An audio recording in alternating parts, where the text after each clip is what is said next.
Bio-Savart का नियम,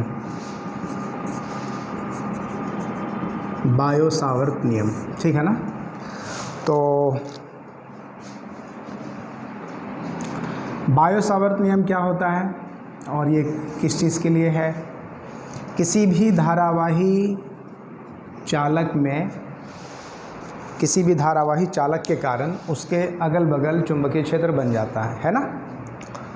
अब किसी भी स्थान पर चुंबकीय क्षेत्र का मान कितना होगा, इसके लिए जो लॉ दिया गया है वो बायो-सावर्त ने दिया है कि किसी एक पर्टिकुलर पॉइंट पर, मान लीजिए इस बिंदु पर, बिंदु P पर चुंबकीय क्षेत्र का मान क्या होगा इस धारावाही चालक के कारण। तो उसके लिए एक लॉ दिया गया है, उस लॉ को हम लोग को पता होना चाहिए, ठीक है।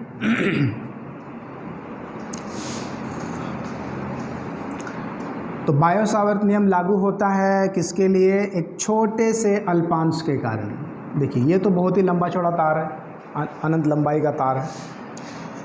तो इसमें हम लोग क्या करेंगे, एक छोटा सा अल्पांश ले लेते हैं, छोटा सा अल्पांश, ये हो गया dl, इसको हम लोग dl ले लेते हैं, ठीक है ना।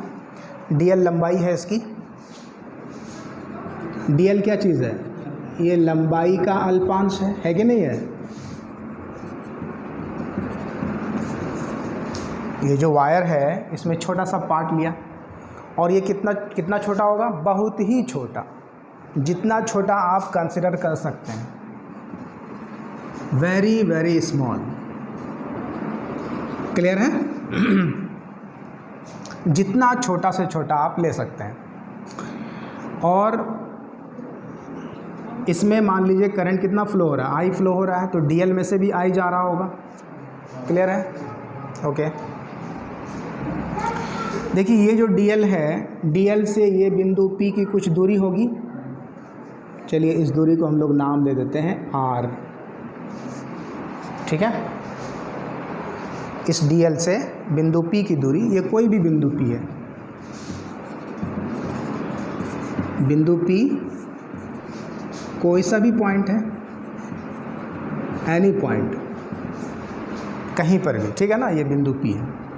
तो इस बिंदु P पर इस अल्पांश के कारण, इस धारा अल्पांश के कारण चुंबकीय क्षेत्र की तीव्रता कितनी होगी?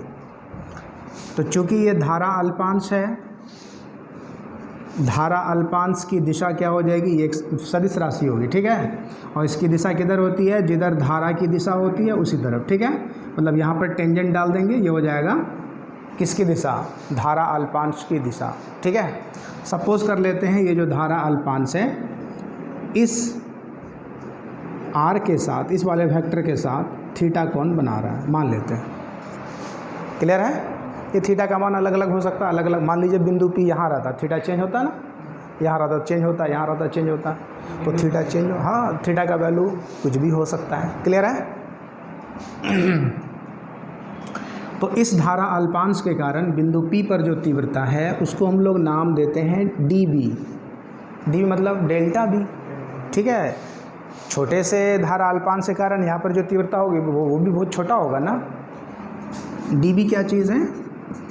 dB जो है धारा अल्पांश यानी करंट एलिमेंट,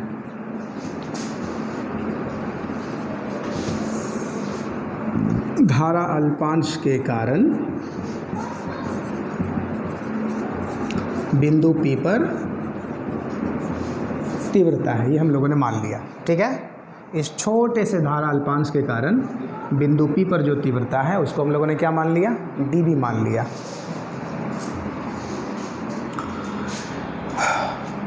अब देखिए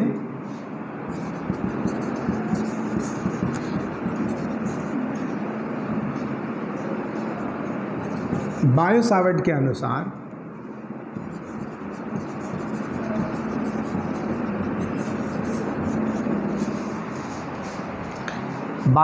के अनुसार इस धारा अल्पांश के कारण बिंदु P पर जो चुंबकीय क्षेत्र की तीव्रता है, यानी कि ये जो dB है, ठीक है, चुंबकीय क्षेत्र की जो शक्ति है dB, ठीक है। चलिए इसको वेक्टर भी हटा देते हैं, इसका परिमाण ले रहे हैं।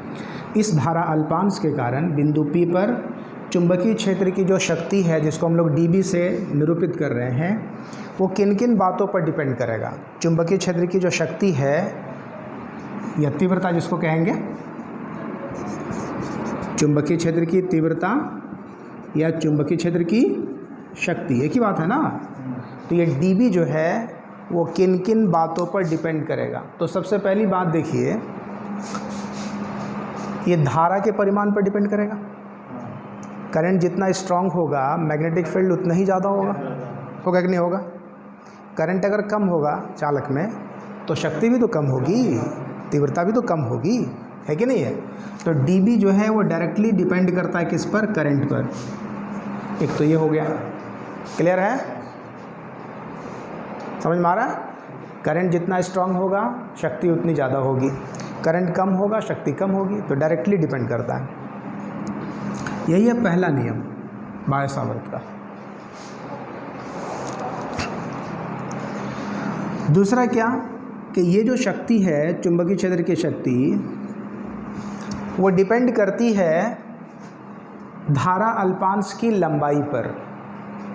मतलब धारा, ये जो चालक है, चालक जितना बड़ा होगा तीव्रता उतनी अधिक होगी। आई बात समझ में। चालक की लंबाई पर भी डिपेंड करता है। तो dB directly proportional to dl भी है। ये जो टुकड़ा हम लोग लिए हैं dl, उसकी लंबाई पर भी शक्ति डिपेंड करती है, तीव्रता डिपेंड करती है। कैसे? सीधे समानुपाती। मतलब इसकी लंबाई जितनी ज़्यादा होगी तीव्रता उतनी अधिक होगी। यह है दूसरा नियम। क्लियर?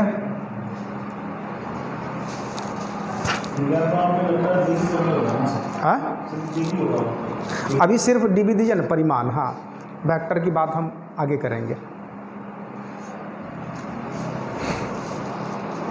चुंबकीय क्षेत्र की तीव्रता तो वेक्टर राशि है ही, हम लोग अभी देखेंगे आगे। दो बात क्लियर हुई।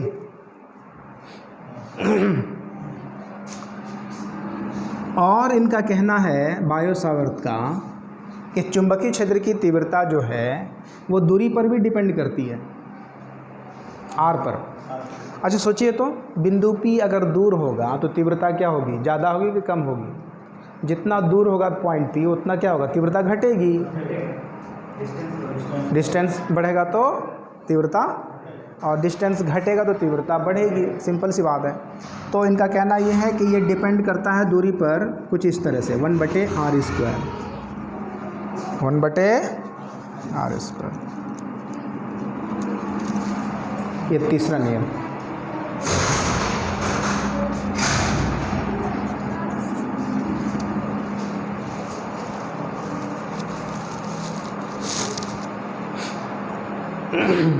क्लियर है?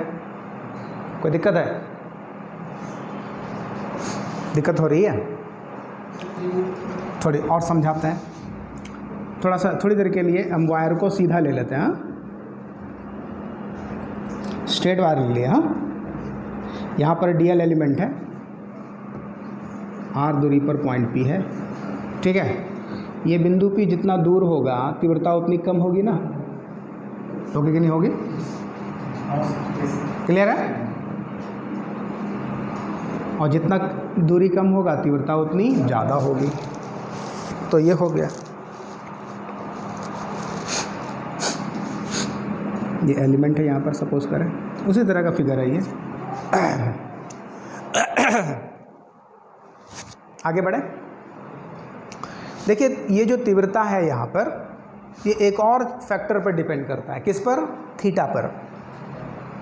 थीटा पर भी डिपेंड करता है। कैसे डिपेंड करता है देखिए, अगर हम इसको, इस फिगर को यहाँ पर ध्यान से देखें, ये वाला थीटा जो है ये मान लीजिए थीटा है, ठीक है। ये 90 डिग्री है सपोज करें, फिलहाल सपोज कर लें। बिंदु P अगर यहाँ पर होगा तो थीटा का मान अलग होगा, कम हो गया थीटा, ये वाला थीटा 90 से कम हुआ ना। अच्छा, और इधर होगा तो और कम होगा, है कि नहीं है? इस तरह से सपोज करें, नीचे जाएगा पॉइंट P तो थीटा का मान बढ़ेगा ना, 90 से ज़्यादा होगा, है कि नहीं है? जैसे इधर यहाँ पर पॉइंट पी ले लिए तो थीटा क्या हो जाएगा, ये वाला हो जाएगा थीटा पूरा, है ना। तो थीटा के मान पर भी चुंबकीय क्षेत्र की शक्ति डिपेंड करती है। तो बायो सावर्ट का कहना यह है कि चुंबकीय क्षेत्र की जो शक्ति है वो थीटा पर कैसे डिपेंड करती है, तो साइन ऑफ थीटा, थीटा के साइन पर डिपेंड करती है। हाँ, यहाँ पर जो है तीव्रता का मान अधिकतम होगा थीटा बराबर 90 डिग्री पर, ठीक है ना। जैसे जैसे आप ऊपर जाएंगे या नीचे जाएंगे तो घटेगा। तो वो जो है डिफाइन करता है साइन को, साइन ऑफ थीटा को। देखिए थीटा का मान 0 डिग्री पर साइन 0 पर 0 हो जाता है। जैसे जैसे एंगल बढ़ता है वैसे वैसे साइन थीटा का मान भी बढ़ता है, नहीं बढ़ता है? हमारी बात समझ में? हाँ, तो इसलिए dB जो है वो साइन थीटा पर डिपेंड करता है। अब अच्छे से समझ लिए थीटा क्या चीज़ है। थीटा जो है वो dl वेक्टर और r वेक्टर के बीच का कोण है। नहीं है? अरे भाई ये dl वेक्टर है धारा अल्पांश, और ये है r वेक्टर। r वेक्टर समझ रहे हैं? dl और बिंदु P जहाँ पर तीव्रता निकालनी है, हाँ दोनों, हाँ तो ये एक डिस्टेंस है और ये वेक्टर भी तो है, नहीं है? तो उनके बीच का कोण धारा अल्पांश और r वेक्टर, देखिए ये r वेक्टर है कि नहीं है, उसके बीच का कोण है। क्लियर? तो ये चौथा लॉ है।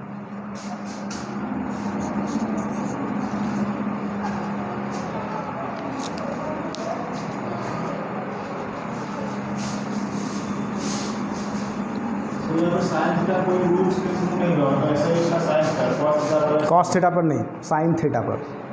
साइन थीटा पर ही क्यों, वही तो बता रहे हैं आपको कि ये इसको जस्टिफाई करेगा। थीटा का मान जैसे जैसे बढ़ेगा वैसे dB बढ़ेगा।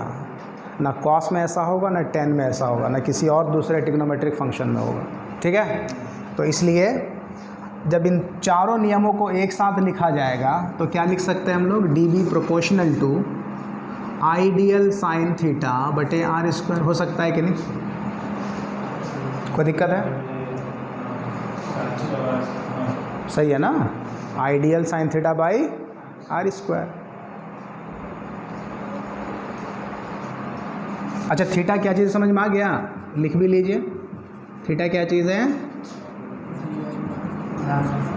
देखिए धारा अल्पांश यानी dl, धारा अल्पांश वेक्टर dl वेक्टर हो गया, तथा r के बीच का कोण। r क्या चीज़ है, धारा अल्पांश और जिस बिंदु पर तीव्रता निकालना है, हाँ वहाँ पर जो वेक्टर खींचे हुए हैं हमेशा यहाँ से, देखिए दोनों का टेल यहाँ पर रहेगा धारा अल्पांश के पास। इस वेक्टर का भी टेल यहाँ पर है, इस वेक्टर का भी टेल यहाँ पर है। क्लियर है? दोनों टेल को मिलाने, दोनों टेल जहाँ पर मिलता है वही तो कोण कहलाता है। दो वेक्टर के बीच का कोण, कोई भी दो वेक्टर के बीच का कोण, ये dl वेक्टर है और ये r वेक्टर है, ठीक है ना। तो दो वेक्टर के बीच का कोण टेल से टेल मिलाएंगे, यही वाला थीटा कहलाएगा। क्लियर है? dl वेक्टर और r वेक्टर के बीच का कोण। आ रही बात समझ में?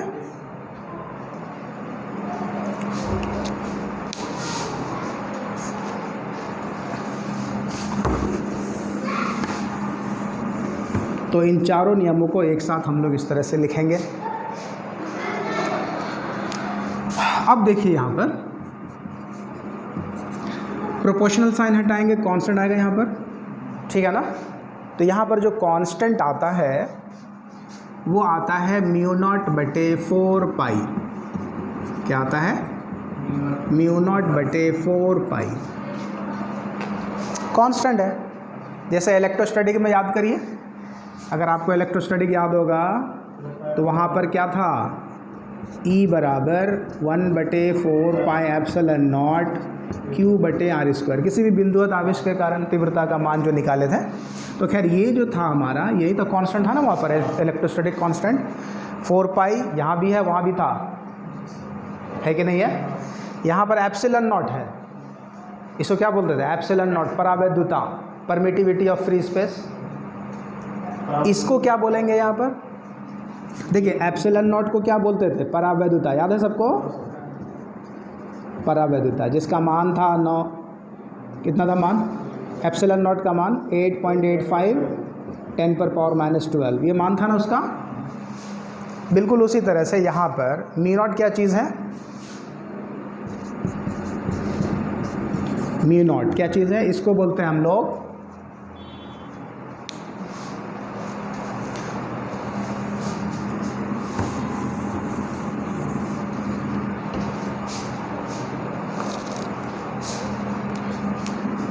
परमिबिलिटी ऑफ फ्री स्पेस, इसको बोलते थे परमिटिविटी, इसको बोलेंगे परमिएबिलिटी, परमिएबिलिटी याद रहेगा, परमिबिलिटी ऑफ फ्री स्पेस मतलब मुक्त आकाश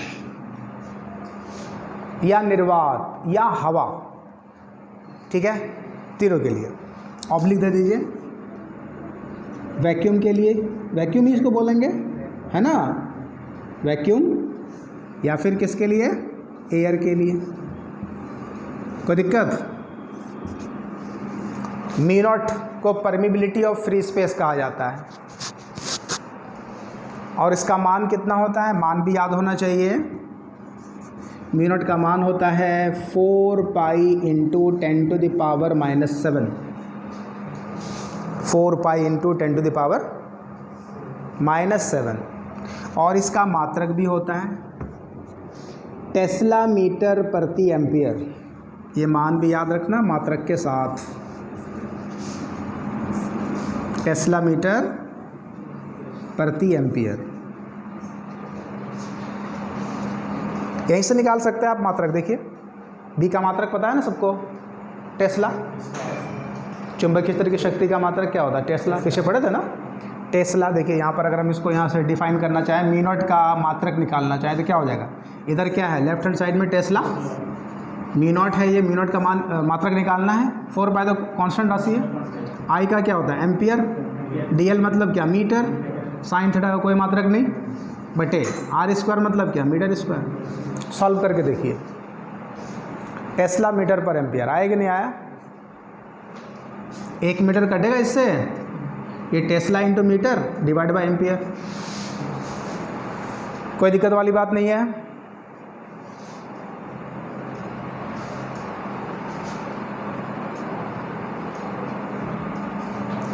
समझ में आ रहा है। अब यहाँ पर ध्यान से देखिए, म्यू नॉट बटे 4 पाई, इसका डायरेक्ट मान कितना हो जाएगा, म्यू नॉट बटे 4 पाई का डायरेक्ट मान नहीं हो जाएगा 10⁻⁻⁷, सोचिए तो, अरे भाई म्यू नॉट का मान इतना होता है तो 4 पाई नीचे ले आए, तो जब हम लोग न्यूमेरिकल सॉल्व करेंगे तो वहाँ पर डायरेक्ट इसका मान कितना रखेंगे, 10⁻⁻⁷। समझ में आया कि नहीं आया, सिंपल है।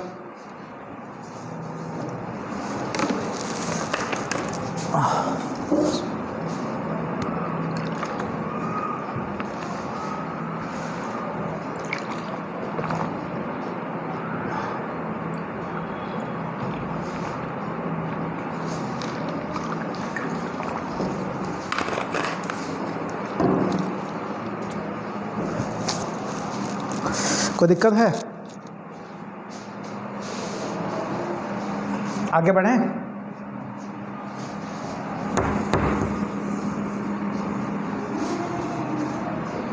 चलिए फिर से देखिए, ये जो dB है,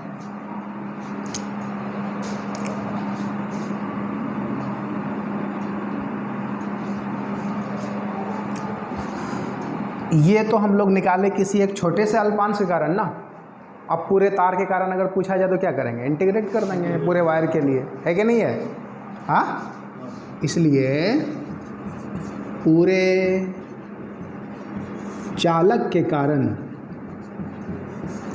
चुंबकीय क्षेत्र की तीव्रता क्या हो जाएगी, B बराबर हो जाना चाहिए इंटीग्रेशन ऑफ dB, ठीक है। पूरे वायर के कारण तीव्रता निकालेंगे तो क्या करेंगे, इस तरह से dB dB करके सबके लिए जोड़ लेंगे ना, क्लियर है। तो यहाँ मान रखिए,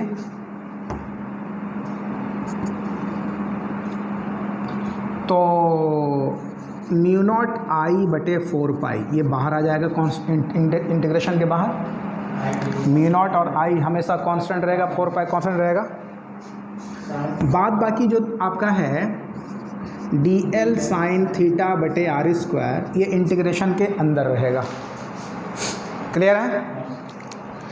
क्योंकि जब अल्पांश चेंज करेंगे तो ये तीनों चीज़ वेरी करेगा। देखिए dl तो वेरी करवे करेगा, थीटा भी वेरी करेगा, आर भी वेरी करेगा, हाँ या ना। जैसे पॉइंट पी अगर आप मान लीजिए dl अगर ऊपर गया तो आर भी चेंज हुआ, थीटा भी चेंज हुआ कि नहीं हुआ? तो अब अलग अलग स्ट्रक्चर के लिए हम लोग इंटेंसिटी अलग अलग कैलकुलेट करेंगे। ये हो गया यहाँ तक इसके मैग्नीट्यूड का फॉर्मूला, चुंबकीय क्षेत्र की तीव्रता का।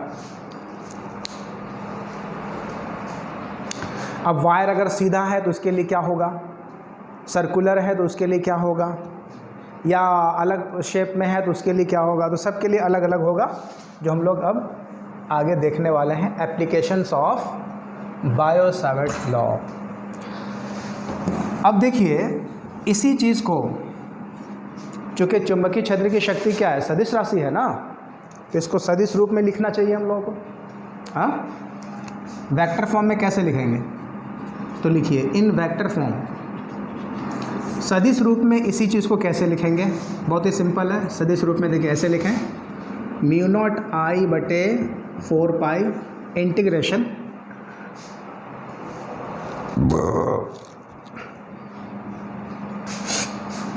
ये जो हमारा यहाँ पर है dl साइन थीटा बटे आर स्क्वायर, इसको थोड़ा सा चेंज करेंगे ऐसे, dl into r into sine theta बटे आर क्यूब, ऐसा लिख सकते हैं क्या? कोई दिक्कत वाली बात नहीं है, मैथमेटिकली बिल्कुल करेक्ट है। ऊपर नीचे आर से गुना करने पर कट जाएगा, हो गया ऐसा। और आप लोगों ने पढ़ रखा है ए क्रॉस बी, क्रॉस प्रोडक्ट पढ़ा है ना, ए क्रॉस बी होता है, ए बी साइन थीटा होता है कि नहीं होता? ए क्रॉस बी क्या होता है? A B sine theta. ध्यान से देखिए यहाँ पर, तो हम इसको ऐसा लिखेंगे, म्यू नॉट आई बटे 4 पाई। देखिए dl r साइन थीटा को लिखा जाएगा dl क्रॉस r, क्या लिखा जाएगा? dl cross r। dl vector है, r वेक्टर है, और थीटा क्या है? dl और r के बीच का कोण, बोलिए है कि नहीं है? समझ में आ रहा है? यहाँ ध्यान से देखिए, dl वेक्टर, r वेक्टर और बीच का कोण थीटा। तो b जो है हमारा, वो चुंबकीय क्षेत्र की शक्ति जो है उसकी दिशा क्या होगी?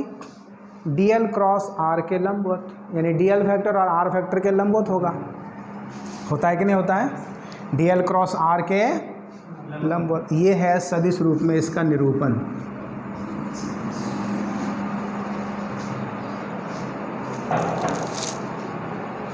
यानी कि dl और r का जो क्रॉस प्रोडक्ट होगा, जो दिशा बताएगा वो b की दिशा बताएगा वो, ठीक है? हाँ, और इसको आप लोग ऑलरेडी जानते हैं पहले ही से। जैसे मान लीजिए यहाँ पर क्रॉस प्रोडक्ट में कैसे निकालते हैं, देखिए यहाँ पर इसको फिर से थोड़ा सा दिखा रहा है। ये dl फैक्टर है, ये बिंदु P यहाँ पर है ना, ये बिंदु P यहाँ पर है, चुंबकीय क्षेत्र की शक्ति यहाँ पर है B, तो ये है थीटा। तो इस पॉइंट P पर चुंबकीय क्षेत्र की जो शक्ति होगी उसकी दिशा किधर होगी? dl cross r। हाथ को ले जाएंगे dl की तरफ, हथेली को, और किधर? r ये है ना, ये हमारा r है ना, dl cross r, dl cross r। अंगूठा अंदर जा रहा है कि नहीं? dl क्रॉस r अंदर जाएगा ना, क्लियर है? तो यहाँ पर मैग्नेटिक फील्ड का डायरेक्शन किधर होगा? तो अंदर की ओर, क्रॉस हो जाएगा, नहीं होगा? सिंपल एकदम, कुछ अलग से थोड़ी पढ़ना, ये तो क्रॉस प्रोडक्ट ऑलरेडी आप लोग जानते ही हैं। B की दिशा किधर होगी? dl क्रॉस r के लंबवत होगी।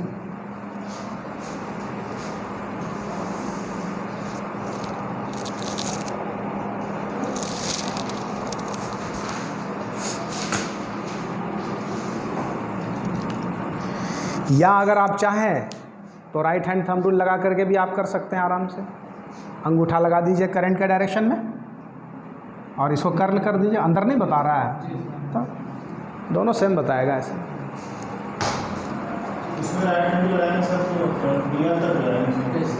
क्या है ले अंगूठा जो है वो करंट के डायरेक्शन में जाएगा, बस करंट के डायरेक्शन में ये मोड़ेंगे तो किधर जा रहा है, अंदर जा रहा है ना। यहाँ पर जो मैग्नेटिक फील्ड का डायरेक्शन होगा किधर होगा, अंदर नहीं होगा। या फिर हम लोग जो सीखे हैं DL क्रॉस R, हाथ को ले जाए DL की तरफ और R की तरफ घुमा दें, अंगूठा जिधर गया वो डायरेक्शन हो जाएगा मैग्नेटिक फील्ड का। नहीं आया समझ में? चलिए एक दो और एग्जांपल कर लेते हैं डायरेक्शन से रिलेटेड, ताकि आपको क्लियर हो जाइए।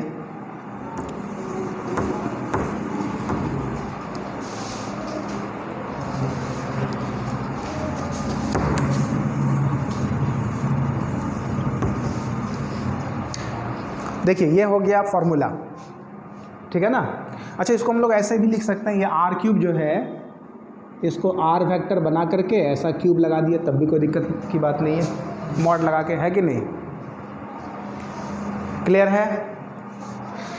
अच्छा देखिए डायरेक्शन को समझिए थोड़ा सा। मान लीजिए ये करंट है, करंट कैरिंग वायर इसमें आ जा रहा है, ये बिंदु P है यहाँ पर, तो मैग्नेटिक फील्ड का डायरेक्शन कैसे बताएंगे? बिंदु P यहाँ पर है ना, तो करंट एलिमेंट अगर हम यहाँ पर लेते हैं ये वाला करंट एलिमेंट, तो यही ना R वेक्टर होगा कि नहीं होगा? और ये क्या हो गया DL वेक्टर, मतलब करंट एलिमेंट का डायरेक्शन। करंट एलिमेंट का डायरेक्शन किधर होता है? जिधर करंट का डायरेक्शन होता है, याद रहेगा ना, जिधर करंट का डायरेक्शन करंट एलिमेंट का भी उधर ही डायरेक्शन। क्लियर है? तो रूल के हिसाब से DL cross R, DL cross R बाहर जा रहा है, बस हो गया। राइट हैंड लगा दीजिए, अगर राइट हैंड लगाते तब भी ठीक है। राइट हैंड किधर लगाएंगे? करंट के डायरेक्शन में अंगूठा लगा दीजिए, किधर बता रहा है, कोई दिक्कत? अच्छा यहाँ पे क्या हो जाएगा भाई, मान लीजिए यहाँ पर अगर आपसे पूछे मैग्नेटिक फील्ड का डायरेक्शन बताओ, यहाँ पर तो हो गया बाहर की ओर, यहाँ पर क्या हो जाएगा? अंदर हो जाएगा, सिंपल। इस बार R ये वाला हो जाएगा ना, देखिए तो नहीं होगा, DL क्रॉस R अंदर बता रहा है। कोई ट्रबल है? हथेली को ले गए DL के तरफ और उसको R के तरफ कर घुमा दिए, क्रॉस करा दिए, अंगूठा अंदर बता रहा है। चाहे पहले वाला और बाद वाला दोनों सेम ही रिजल्ट बताएगा, इसमें चिंता मत कीजिए। और हम आपको रिकमेंड करेंगे ये वाला याद रखिए, बस क्रॉस प्रोडक्ट का जो शुरू से पढ़ते आ रहे हैं, cross product A cross B बराबर C होता है ना। मान लीजिए दो वेक्टर है A cross B is equal to C, तो C का डायरेक्शन क्या होगा? A और B दोनों पर लंब होगा ना। कैसे निकालते हैं? जो रूल है निकालने का, ये A है मान लीजिए और ये B है, ये वेक्टर मान लीजिए थीटा मान लीजिए कौन है, तो A क्रॉस B, तो A की तरफ हाथ ले गए और उसको B की तरफ घुमा दिए, अंगूठा अंदर बता रहा है।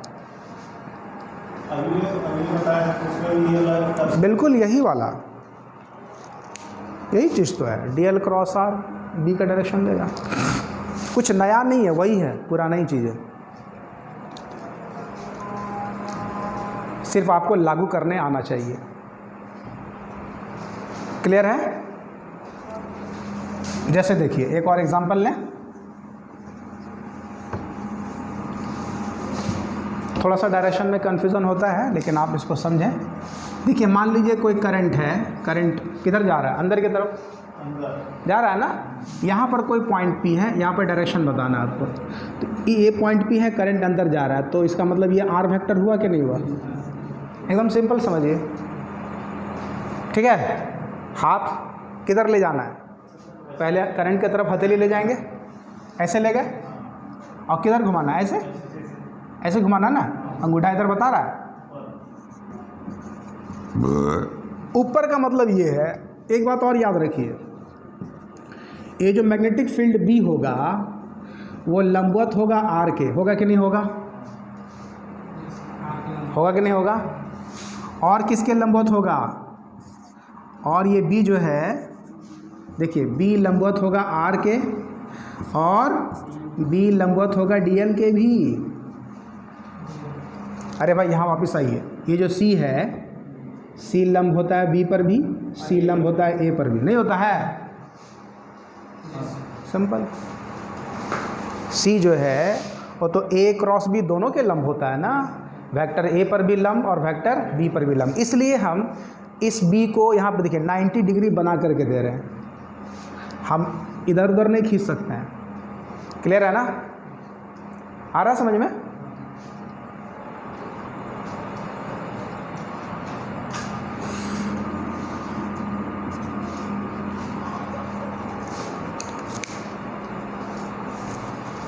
मैग्नेटिक फील्ड आर वेक्टर पर भी लंब होगा और डीएल वेक्टर पर भी लंब होगा। एक और एग्जांपल लेते हैं।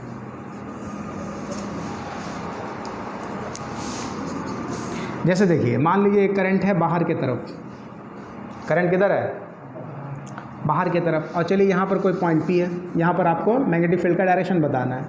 मैग्नेटिक फील्ड का डायरेक्शन किधर होगा, किस तरफ होगा, अंदर बाहर क्यों? देखिए यहाँ पर ये हो गया आर वेक्टर, हुआ कि नहीं हुआ?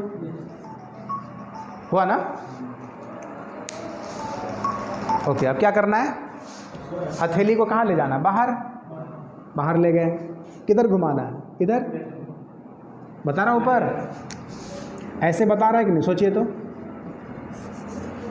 नहीं बता रहा भाई, देखो ऐसे किधर बता रहा है? बाहर, ऐसे घुमा दिए। ऊपर बता रहा है, हो गया।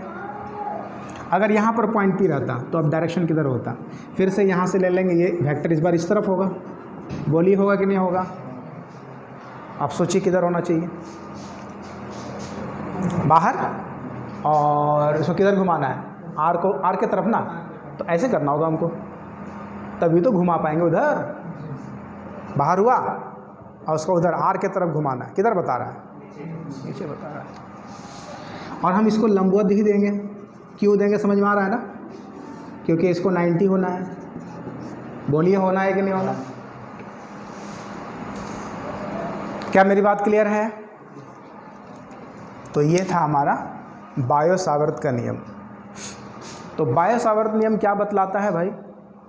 किसी भी धारावाही चालक के कारण किसी बिंदु पर तीव्रता का मान भी बतलाता है और दिशा भी बतलाता है। नहीं बतला रहा है? कितना वैल्यू होगा वो भी बताया, ठीक है ना? और दिशा भी बता रहा है, क्रॉस प्रोडक्ट बता रहा है वो, तो डायरेक्शन तो अपने आप बताएगा। क्लियर है? दूसरी इंपॉर्टेंट बात, बायो-सावर्त लॉ वो वैलिड है सिर्फ और सिर्फ धारा अल्पांश के लिए, मतलब एक छोटे से अल्पांश के लिए, ठीक है? हाँ, क्योंकि सारा एक्सपेरिमेंट हम लोग किसके लिए किए? एक छोटे से अल्पांश के लिए ना। तो एक छोटे से अल्पांश के लिए बायो-सावर्त का लॉ लागू होता है। ठीक है, आज इतने ही रखें हम लोग। ओके।